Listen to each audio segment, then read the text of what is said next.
அன்பார்ந்த மைவி3 குடும்ப உறவுகளுக்கு வணக்கம். கடந்த 2 தினங்களுக்கு முன்னாடி நம்ம எம்டி அவர்கள் வந்து ஒரு யூடியூப்பில் வந்து வீடியோ போட்டார். அந்த வீடியோவுக்கு பார்த்திங்கன்னா கிட்டத்தட்ட 2600 கமெண்ட்ஸ்.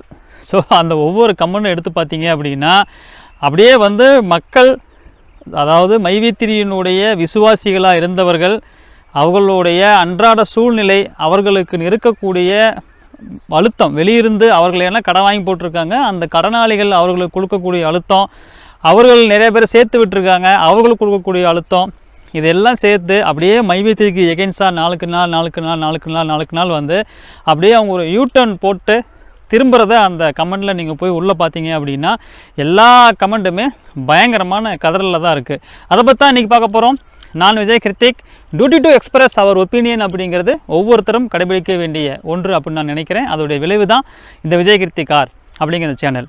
வாங்க வீடியோக்குள்ளே போய் டீட்டெயிலாக பார்க்கலாம்.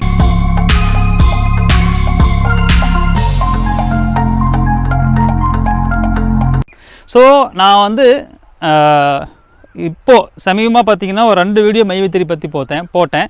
இந்த 2 வீடியோவுமே இன்றைக்கி வந்து பார்த்திங்க அப்படின்னா நிறையா பேர் எனக்கு பண்ணக்கூடிய கமெண்ட் இருக்குது பார்த்தீங்களா, அந்த கமெண்ட்டே வந்து ஏற்கனவே நம்மளை திட்டிகிட்டு இருந்த அந்த மக்கள் நம்மளோட வீடியோவை பார்த்துட்டு, நீ வந்து மைவி3 பற்றி தப்பாக பேசுகிற, உனக்கு தெரியல கம்பெனியை பற்றி, எங்கள் கம்பெனி வந்து உலகின் நம்பர் 1 கம்பெனியாக எப்போ வரப்போகுதுன்னா 2026க்குள்ளே வரப்போகுது, அது மாதிரியான ஒரு பெரிய நிறுவனம், எங்கள் நிறுவனத்தை பற்றினுடைய இதெல்லாம் உனக்கு என்ன தெரியும் அப்படின்னு சொல்லிட்டு வந்து கமெண்ட் போட்டுட்டு இருந்த அந்த மக்கள் இப்போ அப்படியே பார்த்தீங்க அப்படின்னா அவர்களுடைய யதார்த்த சூழ்நிலை என்னவோ அந்த சூழ்நிலையை நோக்கி அவர்கள் இப்போ நகர்ந்து கொண்டிருக்கிறதுனால அவர்கள் வந்து அப்படியே கமெண்ட் வந்து அப்படியே நம்மளை திட்டினவங்களுடைய கமெண்ட்டே இன்றைக்கி அப்படியே மெல்ல என்ன ஆகுது அப்படின்னா அப்படியே மாறுறத சொல்லிட்டு இருக்கிற இதனுடைய உண்மைத்தன்மை அவங்க புரிஞ்சுக்கிட்டாங்க அப்படிங்கிறது நமக்கு இதில் புரியுது. அதில் ஒருத்தர் கமெண்டில் போட்டிருக்காரு, நான் கிட்டத்தட்ட ஒரு 15 ஆண்டாக வந்து டெக்ஸ்டைல் பிஸ்னஸ் பண்ணுறேன், ஒரு 8 தறி போட்டு தறி வந்து நடத்திட்டுருக்கிறேன். என்கிட்ட வேலை செஞ்சுட்டு இருந்தவங்க இந்த மைவி3 வந்ததுக்கப்புறம் என்ன பண்ணிட்டாங்க, சில நபர்கள் வந்து என்கிட்ட வேலைக்கு வரதை விட்டுட்டு, அந்த ஒரு வீவராக ஒர்க் பண்ணிகிட்டு இருந்ததை அந்த ஒர்க்கை விட்டுட்டு முழு நேர பணியாக மைவி3க்காகவே வேலை செய்கிறதுக்கு அவங்க வந்து போய் இப்போ வந்து பார்த்திங்க அப்படின்னா இன்றைக்கி மைவி3 அவர் அந்த இடத்துல தொங்கிட்டு இருக்கிற சூழ்நிலை. நான் வேறு வழி இல்லாமல் என் குடும்ப அன்பர்களையே அந்த தறியை ஓட்டுறதுக்கு, அதாவது தறியை வியூ பண்ணுறதுக்கு உண்டான சூழ்நிலையை உருவாக்கி நானும் என் மனைவி என் குடும்ப நண்பர்கள்லாம் சேர்ந்து இப்போ அந்த யூனிட்டை ஒரு 8 தறி கொண்டு அந்த யூனிட்டை இன்றைக்கி ரன் பண்ணிகிட்ருக்குறோம். ஆனால் அவங்களுடைய கேள்விக்குறி என்பது ஒரு பெரிய அவர்களுடைய வாழ்வாதாரம், இதை நம்பி இருக்கிற அவங்களுடைய வாழ்வாதாரம் என்பது ஒரு கேள்விக்குறியாகத்தான் இப்போது இருக்கிற மாதிரி தெரியுது அப்படின்னு சொல்லிட்டு நம்மளுடைய வீடியோவில் வந்து அவர் கமெண்ட் போட்டிருக்காரு. அதே மாதிரி நம்மளுடைய வீடியோவில் இன்னொருத்தர் கமெண்ட் போட்டிருக்காரு, நண்பர்களே பணம் வருவது சிரமம், கஷ்டம்தான், இது ஒரு நம்பிக்கையான ஒரு நபர்கிட்ட இருந்து எனக்கு வந்த தகவல். அவர் யாருன்னா என்னை சேர்த்து விட்டவர். நாங்கள் எல்லாருமே வந்து மைவி3 தான் முழு நேர பணியாக செஞ்சிட்ருந்தோம். இப்போது உண்மை தகவல் என்ன அப்படின்னா பணம் வருவது வாய்ப்பு குறைவு அப்படின்னு சொல்லிட்டு அதை சொல்கிறாரு. மைவி3க்கு இன்றைக்கி அரசியல் கட்சிகளுடைய தாக்குதல், அவங்களுடைய டிஸ்டர்பன்ஸ் அதிகமாகிடுச்சு, அதனால் பணம் வராது அப்படிங்கிறது அதிகாரப்பூர்வமான ஒரு என்ன சொல்கிறது, ஒரு மறைமுக தகவல், அதாவது ரகசிய தகவல். இதான் நடக்க போகுது, பணம் வராதுங்கிறது தான் உண்மை அப்படின்னு ஒரு ரகசிய தகவல் வந்து அதிகாரப்பூர்வமான இடத்துலேருந்து கிடைச்சிருக்கு. அதனால் இதை யாரும் நம்பி காத்துட்ருக்க வேண்டாம், இப்போ நாங்கள் வந்து வேலைக்கு போக ஆரம்பிச்சிட்டோம் அப்படின்னு சொல்லிட்டு அவர் போட்டிருக்காரு. அதை நானும் என்னை சேர்த்து விட்ட அந்த நண்பருமே என்ன பண்ணிட்டோம், இப்போ ஒர்க்குக்கு போக ஆரம்பிச்சிட்டோம் அப்படின்னு சொல்லிட்டு அவர் சொல்லியிருந்தார். இதையே அவர் எல்லா யூடியூப் சேனலில் மைவி3க்காக வீடியோ போடக்கூடிய எல்லா யூடியூப் சேனல்லையும் அவர் போட்டிருந்துருக்கிறாரு. அதை திட்டி 2-3 பேர், ஓ இங்கேயும் வந்துட்டியா, இதே மெசேஜு எத்தனை இடத்துல நீ காப்பி பண்ணி பேஸ்ட் பண்ணுவ அப்படின்னு சொல்லிவிட்டு அவரை திட்டியும் சில பேர் வந்து அவரை ட்ரோல் பண்ணி மெசேஜ் போட்டிருந்தாங்க. ஸோ இதில் மக்கள் வந்து என்னென்னா, யாரெல்லாம் வந்து நம்ம மைவி3 பற்றின மெசேஜை அதாவது ஒரு மெசேஜை மக்களுக்கு கொண்டு போய் சேர்க்கும்போது அதுக்கு எகென்ஸ்டாக, அதாவது நாம் சொல்லக்கூடிய கருத்துக்கு எகென்ஸ்டாக வந்து ஒரு கருத்து தெரிவிக்கிறவங்க, இவங்கெல்லாம் யாருன்னு பார்த்தா மைவி3யில் நல்ல ஒரு பெனிஃபிட்டில் இருக்கிறவங்க. இன்னும் சொல்லப்போனால் ஒரு 10-15 டம்மி ஐடி ஓப்பன் பண்ணி வச்சுக்கிட்டு யாரெல்லாம் மைவி3க்கு எகென்ஸ்டாக ஒரு மெசேஜ் போடுறாங்களோ, ஒரு வீடியோ போடுறாங்களோ, அவர்களுக்கு ஒரு நெகட்டிவ் கமெண்ட் கொடுக்குறது அப்படிங்கிறதையே ஒரு வேலையை வச்சுட்ருக்குறாங்க. ஸோ அவருடைய கமெண்ட் போடுறவங்க, அதாவது நம்ம சொல்கிறதுக்கு நெகட்டிவ் கமெண்ட் போடுறவங்க, அவங்களுடைய பேர், என்னுடைய ஊர் இது தான், என்னுடைய ஃபோன் நம்பர் இது, நான் வெளிப்படையாக நீ சொன்னதுக்கு அகைன்ஸ்டாக நான் மெசேஜ் போடுறேன், இதில் ஏதாவது உனக்குன்னா என்னை கூப்பிடு, நம்ம பேசிக்கலாம் அப்படின்னு சொல்லிட்டு என் வீடியோ போட்ட எனக்காக என்னுடைய வீடியோவில் கமெண்ட் போடுறதோ, ஒருத்தர் கமெண்ட் போடுறதோ, அந்த கமெண்ட்டுக்கு ரிப்ளை கமெண்ட் போடுறதோ, இதையெல்லாம் பண்ணாங்கன்னா பரவாயில்ல.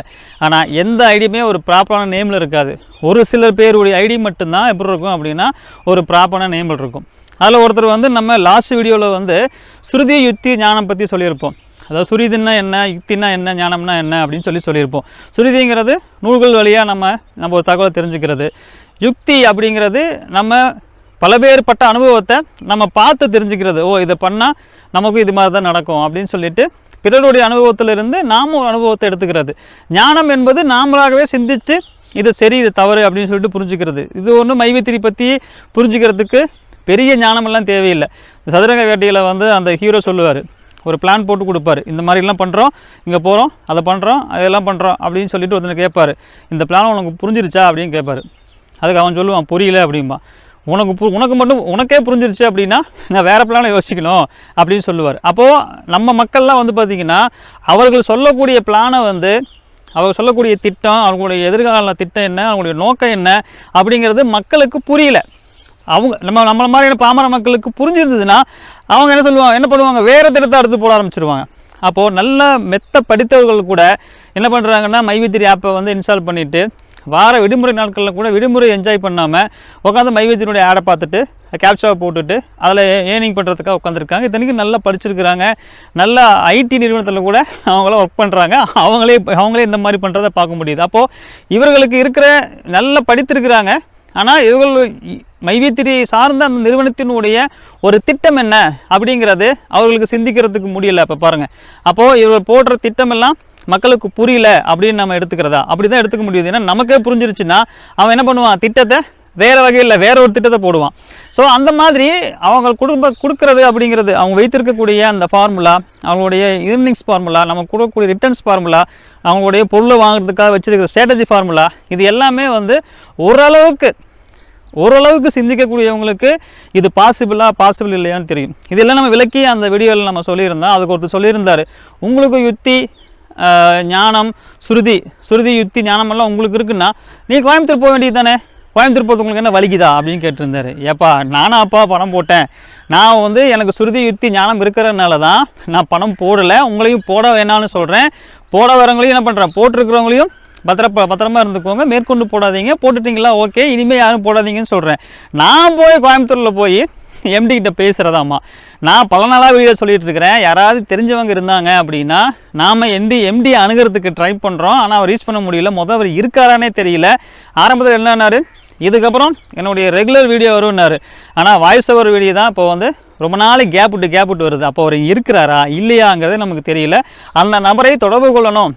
யார், திரு சத்யானந்தம் அவரை தொடர்பு கொண்டு அவர்கிட்ட அட்லீஸ்ட் ஒரு ஃபோனில் ஒரு நேர்காணல், அவருடைய நியாயத்தை உண்மையாகவே அவர் சொல்லணும் அப்படின்னா அவருக்கு நம்ம ஒரு வாய்ப்பு கொடுப்போம். நமக்கும் ஒரு வாய்ப்பாக இருக்கும். மைவித்திரி 2026க்குள்ளே உலகின் நம்பர் 1 நிறுவனமாக வரப்போகுது. ஏன்னா ஒரு 5-6 படா தோஸ்து வண்டி வாங்கி அவங்க பாடி கட்டியிருக்கிறாங்க. ஸோ படா தோஸ்து வண்டி வாங்கி பாடி கட்டிட்டா ஒரு 1.25 வருஷத்தில் இப்போ நம்ம வந்து 2024 இப்போ 6வது மாதம் இருக்கிறோம். அப்போ 1.5 வருஷத்தில் என்ன ஆயிடலாம், படா தோஸ்து வண்டி ஒரு 10 வண்டி இருந்தால் போதும், பாடி கட்டிட்டா உலகின் நம்பர் 1 நிறுவனமாக மாறிடலான்னு அவர் சொல்கிறார். அது எப்படின்னு தெரிஞ்சுக்கிட்டா அப்போது எங்களை மாதிரியான என்ன விடுங்க புது இளைஞர்கள்லாம் வந்து தொழிலில் முன்னேறணும் ஒரு துடிப்பான இளைஞர்களுக்கு அவர் எவ்வளோ பெரிய ஒரு ஊக்கத்தை கொடுப்பார். 10 வண்டி கூட எனக்கு தெரியல, எத்தனை வண்டி வாங்கியிருக்காருன்னு தெரியல. அப்போ மிக குறைவான ஒரு படா தோஸ்து வண்டி ஒரு 10ன்னு வச்சுக்கோமே, ஒரு 10 படா தோஸ்து வண்டி வாங்கி பாடி கட்டினா போதுங்க, நீங்கள் உலகின் நம்பர் 1 நிறுவனமாக, உலகின் நம்பர் 1 நிறுவனமாக, நோட் திஸ் பாயிண்ட். எங்கே நம்ம சொல்கிறது தமிழ்நாட்டின் நம்பர் 1 நிறுவனமாக இல்லை, இந்தியாவின் நம்பர் 1 நிறுவனமாக கிடையாது, உலகின் நம்பர் 1 நிறுவனமாக 10 வண்டி வாங்கி பாடி கட்டிட்டா வந்துட முடியும்னா இப்போ இளைஞர்களுக்கு வருங்கால சந்ததிக்கு இவர் எவ்வளோ பெரிய ஒரு முன்னுதாரணம். கல்வெட்டில் பதிக்க வேண்டிய வரலாறு இது. கவனமணி காமெடி சொல்கிற மாதிரி கல்வெட்டில் பதித்து பக்கத்தில் நீயே உட்காந்துக்கோ, வருங்கால சந்ததி வரும்போது அவங்க படித்து தெரிஞ்சுக்கிறதுக்கு பக்கத்தில் நீ இருந்தால் விளக்கமாக சொல்லலாம்னு சொல்கிற மாதிரி இப்போ பக்கத்தில் யார் உட்காருவாங்கன்னு தான் நமக்கு தெரியல. மேபி மைவித்திரியினுடைய லீடர்ஸு, ஸ்டோர் ஓனர்ஸு, இப்போ நம்மலாம் வீடியோ போகிறதுக்கு கமெண்ட் பண்ணுறாங்களே, அந்த பேட் கமெண்ட் பண்ணுற அவங்கெல்லாம் வந்து மைவித்திரி பற்றின ஒரு கல்வெட்டு பதிச்சு பக்கத்தில் உட்காந்து வருங்கால சந்ததி மேபி தகவல் சொல்லுவாங்க அப்படின்னு நான் நினைக்கிறேன். ஸோ மக்கள் எதிர்பார்த்துட்டு இருக்கிறது எப்போ வந்து அதிகமான முதலீடு பண்ண அவர்களுக்கு வித்ட்ரா வரும் தான் ஒருத்தர் எதிர்பார்த்துட்டு இருக்கிறாங்க. இப்போ ஒரு குடும்பத்தில் 5 பேர் பக்கம் போட்டிருக்காங்கன்னா ஒரு ஆளுகளுக்கு 1.25 லட்ச ரூபா, நான் 5 பேர் கிட்டத்தட்ட 6.25 லட்ச ரூபா ஆச்சு. அப்போ 6.25 லட்ச ரூபாயை கடன் வாங்கி தன்னிடம் இருந்த சேமிப்பு, நகையாக வாங்கி வச்சுருந்தது, லேண்டாக வச்சுருந்தது, இதெல்லாம் ஏதோ ஒரு வகையில் அந்த பணத்தை புரட்டி உள்ளே போட்டுட்டு அந்த பணத்துக்காக ரிட்டர்ன்ஸ் வருமானு எதிர்பார்த்துட்டு இருக்கிற அவங்களுக்கு நீங்கள் ரிட்டர்ன்ஸ் கொடுக்காம ஓஎம் மெம்பருக்கு கொடுக்குறீங்களா? ஓஎம் மெம்பருக்கு வந்து 5 ரூபா ஒரு நாளைக்கு அவன் வீடியோ பார்த்தா வரும், 30 நாளைக்குனா 150 ரூபா, அதில் 50 ரூபா தான் கொடுப்பீங்க, 100 ரூபா வித்ட்ரா போடணும், பிஎம் மெம்பராக மாறணும். அப்போ சொல்கிறாரு எம்டி ஓஎம் மெம்பருக்கு பிஎம் மெம்பருக்கு வித்ட்ரா சூப்பராக போயிட்டுருக்கு அப்படிங்கிறாரு. நமக்கு நல்லா தான் வந்து சொல்லணும் அப்படின்னு தோணுது. இது வந்து ஓஎம் பிஎம் மெம்பருக்கு காசு கொடுக்குறத பார்த்துட்டு நீங்களாம் வேடி பார்த்துட்டு இருக்கிறீங்களே, நீங்கள் உங்களை முதல்ல என்ன சொல்கிறதுன்னு தெரியல. லட்சக்கணக்கில் பணத்தை போட்டுட்டு ஓஎம் மெம்பருக்கும் பிஎம் மெம்பருக்கும் அவர் பணத்தை கொடுக்குறாராம். அதை நீங்கள் வந்து அடுத்தடுத்து வந்து அதுவும் சொல்கிறாரு, உங்களுடைய வாழ்வை உயர்த்த போவது ஓஎம் மெம்பரே. ஏன் ஓஎம் மெம்பர் பிஎம் மெம்பராக மாறுவார்? ஓஎம் மெம்பர் பிஎம் மெம்பர் தான் உங்களுடைய வாழ்வை உயர்த்த போகிறாங்களாம். அப்போது உங்களுக்கு வந்து குரோம் மெம்பராக 1.25 லட்ச ரூபா பணத்தை போட்டவங்கெல்லாம் இழிச்சவாங்க இல்லையா? அவங்களால உங்களுடைய வாழ்வை உயர்த்த முடியாது. உங்களுடைய வாழ்வை உயர்த்த முடியாது, கம்பெனியோடைய சத்யானந்தன் அவருடைய வாழ்வையும் அவர் நடத்தக்கூடிய இந்த மைவித்திரி கம்பெனியோடைய வாழ்வையும் இனிமே ஏற்கனவே பணம் போட்ட குரோம் மெம்பர்னாலேயோ இல்லை டைமண்ட் மெம்பர்னாலேயோ இல்லை கோல்டு மெம்பர்னாலேயோ இல்லை சில்வர் மெம்பர்னாலேயோ உயர்த்த முடியாது. ஏன்னா நீங்கள் எல்லாம் செத்த பாம்புக்கு சமம். நீங்கள் செல்லா காசு ஆகிட்டீங்க. நீங்கள் பிரயோஜனப்படாத ஒன்றுத்துக்கும் உதவாத ஆளாக இந்த மையத்தின் நிறுவனத்துக்கு மாறிட்டீங்க. இப்போ உங்களுக்கு பணமே நீங்கள் பணத்தை ஒரு முறை பணத்தை போட்டு ரிட்டர்ன்ஸ் கொடுத்துட்டே இருக்கணும். அப்போ சத்யானந்தா அவ்வளோ பெரிய பைத்தியக்காரரா? நீங்கள் ஒரு முறை பணத்தை போட்டுருவீங்க, உங்களுக்கு வாழ்நாள் முழுக்க இந்தாங்கன்னு கொடுத்துட்டே இருப்பாரா? இது நீங்கள் லாஜிக்காக யோசிக்கும் போது இப்போ அவங்க கிளியராக சொல்லிட்டாங்களா? அதுவும் சொல்கிறாங்க, உங்களை உயர்த்துறது ஓஎம் மெம்பரா, உங்களை உயர்த்துறது பிஎம் மெம்பரா. அப்போ குரோம் மெம்பருக்கு பணம் போட்டவங்களாம் இதை யார் கேட்கணும்? அசையாக ஒரு சோசியல் ஆக்டிவிஸ்ட்டாக ஒரு சமூக ஒரு நலன் கருதி நாங்கள் பேசுகிறோம், நான் பேசுகிறேன். ஆனால் பணத்தை போட்ட நீங்கள் யாராவது முன் வந்து நீங்கள் வந்து எப்படி கோயம்புத்தூரில் போய் எல்லாம் ஒன்றாக திரண்டு அங்கே வந்து ஒரு கூட்டம் கூட்டினீங்களே, இப்போ நீங்கள் CM member, chrome member, diamond மெம்பருக்கு அட்லீஸ்ட் கோல்டு மெம்பரில் இருந்து ஸ்டார்ட் பண்ணுங்கள். கோல்டு மெம்பரு, அப்புறம் டைமண்ட் மெம்பரு, அப்புறம் குரோம் மெம்பரு. நீங்கள் எல்லோரும் ஒன்றாக சேர்ந்து நீங்கள் என்ன பண்ணணும்? அவருடைய கோயம்புத்தூர் ஆஃபீஸில் போய் நீங்கள் என்ன பண்ணணும்? கூட்டம் கூடி அங்கே தர்ணா நடத்தணும். அப்போ தான் இதுக்கு ஒரு முடிவு வரும். நீங்கள் முதல்ல போய் எல்லாரும் கோயம்புத்தூரில் வந்து நம்மளுடைய கலெக்டர் ஆஃபீஸில் மனு கொடுக்கறதுக்காக கூட்டமாக ஆயிரக்கணக்கான பேர் கூட்டினீங்க இல்லையா? இப்போ இதுதான் நீங்கள் கூட வேண்டிய நேரம். நீங்கள் எல்லாரும் கோயம்புத்தூருடைய ஆஃபீஸில் அவருடைய மைவித்திரனுடைய ஹெட் ஆஃபீஸ் எங்கே இருக்கோ அங்கே போய் உட்காந்து எனக்கு விட்ரா கொடுக்காம நீங்கள் எப்படி ஓஎம் மெம்பருக்கு கொடுக்கலாம், நீங்கள் எப்படி பிஎம் மெம்பருக்கு கொடுக்கலாம்? ஓஎம் மெம்பர் பிஎம் மெம்பராக பணம் போட்டாங்க. இப்போ வந்து கமெண்ட்டில் ஒருத்தர் சொல்லியிருக்காரு பாருங்கள், நாங்களும் வந்து கம்பெனியோட சூழ்நிலை கருதி நாங்கள் என்ன பண்ணியிருந்தோம், அனுசரிச்சுட்டு கம்பெனிக்கு சப்போர்ட் பண்ணிகிட்டு இருந்தோம். நீங்கள் என்ன சொன்னீங்க? எலெக்ஷன் எலெக்ஷன் ரிசல்ட்டுன்னீங்க, அதெல்லாம் முடிஞ்சது. அப்புறம் கேஒய்சி அப்டேட் பண்ணணும்னீங்க, அந்த அப்டேட்டு இந்த அப்டேட்டுன்னீங்க. கடைசியில் பார்த்தா ஜூன் 4க்கு அப்புறம் நீங்கள் பணம் கொடுப்பீங்கன்னு பார்த்தா இப்போ ஓஎம் மெம்பர் பிஎம் மெம்பர் பணம் கொடுக்குறேன்னு சொல்கிறீங்க. இதெல்லாம் அவங்களாம் முக்கியமாக சார்? நாங்கள் கடனை வாங்கி போட்டுட்டு வட்டி கட்ட முடியாமல் சிரமப்பட்டு இருக்கிறது நாங்கள். எங்களை பற்றி நீங்கள் யோசிக்காமல் நீங்கள் அவங்கள பற்றி யோசிச்சுட்டு இருக்கிறீங்க. இதெல்லாம் வந்து நியாயமே இல்லை.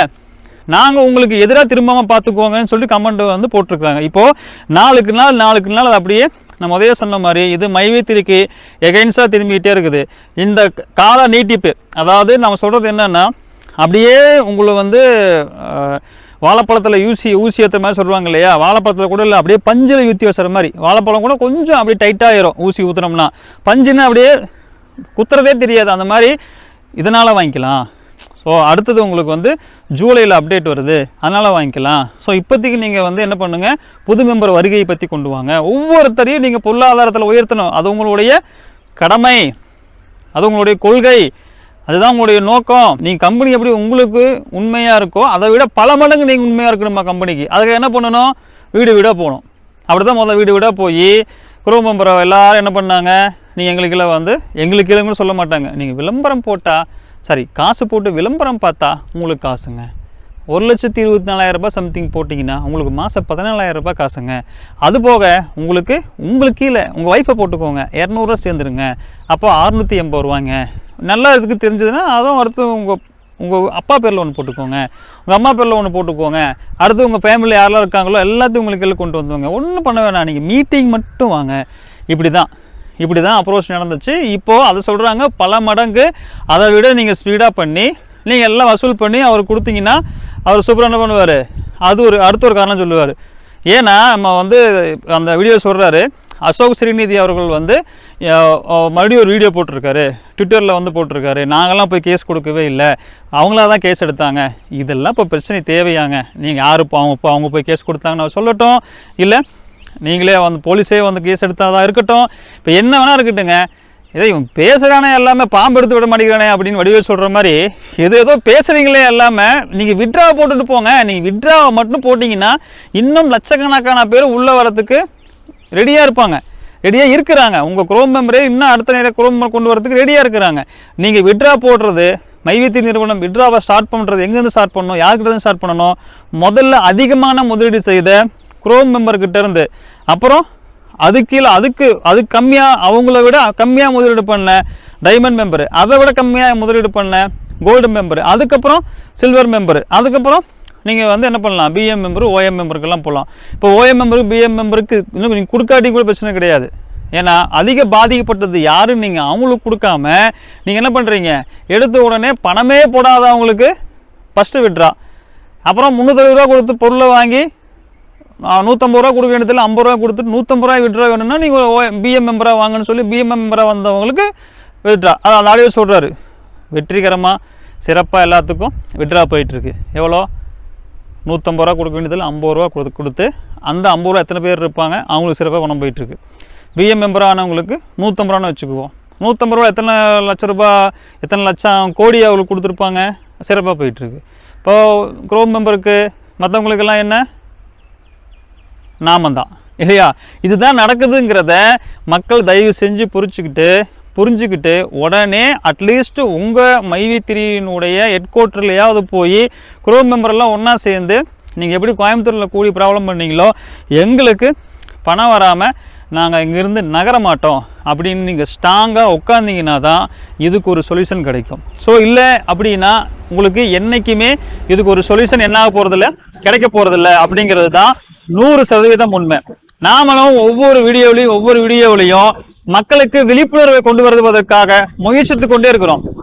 நம்ம ஆரம்பத்திலிருந்தே சொல்றோம் இதுதாங்க நடக்கும், இதோடைய ஃபைனல் உங்களுடைய டெசிஷனுங்கிறது இதுவாக தான் இருக்கும் அப்படின்னு சொல்லிட்டு நம்ம சொல்லிட்டே இருக்கிறோம். இப்போ நிறைய பேர் வந்து பார்த்தீங்கன்னா அந்த உங்களுடைய கமெண்ட் பாக்ஸில் போய் எடுத்து பாருங்களேன், அந்த கமெண்ட்ல அதுக்கு ரிப்ளை பண்ணக்கூடிய ஆட்களை எடுத்து பார்த்தீங்க அப்படின்னா அந்த அவங்க போடக்கூடிய கமெண்ட் அப்படிங்கிறது நமக்கு வந்து என்ன சொல்றதுன்னா ஒரு சிரிப்பை தாண்டி அவர்கள் மேல் நமக்கு ஒரு பரிதாபமான சூழ்நிலை தான் வருது.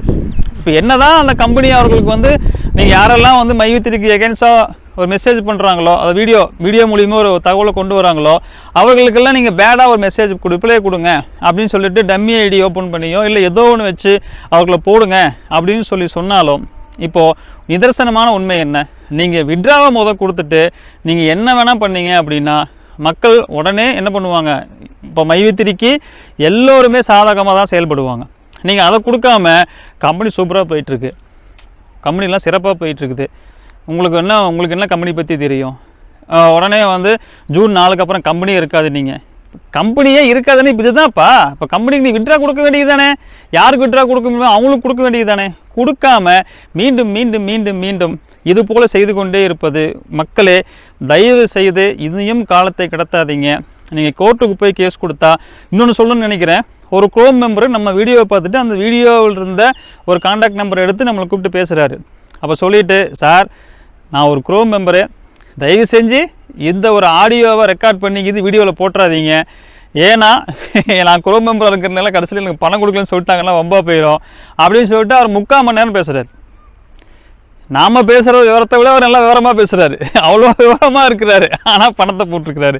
யார் பேரில் போட்டிருக்காருன்னா அவங்க குடும்பத்தில் 4 பேரில் போட்டிருக்காரு. அப்போது மக்கள் வந்து தெரிஞ்சே போய் கிணத்துல விடுற மாதிரியான சம்பவம் வந்து அவர் சொல்கிறது. அப்போது அவர் என்ன சொல்கிறாரு, சார் எனக்கு எல்லாமே தெரியும் சார், இதுதான் சார் சூழ்நிலை, அடுத்து தான் சார் நடக்குது, இதுதான் சார் நடக்க போகுது, எல்லாமே தெரியும் சார், நான் தயவு செஞ்சு நீங்கள் வந்து இந்த இடத்துல என் பேரையோ என்னுடைய வாய்ஸ் ரெக்கார்டையோ கூட எடுத்து நீங்கள் இது யூடியூப்பில் போட்டுறாதீங்க சார் அப்படின்னு சொல்லிட்டு தான் பேசுகிறாரு. சார் அப்படிலாம் பண்ண மாட்டோம், உங்களுடைய அனுமதியோடு இதை நீங்கள் யூடியூப்பில் போடுங்க அப்படின்னு சொன்னால் மட்டும்தான் சார் போடுவோம், இல்லை போட மாட்டோம், பயப்படாதீங்க அப்படின்னு சொல்லிட்டு கிட்டத்தட்ட அவர் எங்கிட்ட 3/4 மணி நேரம் பேசினார்.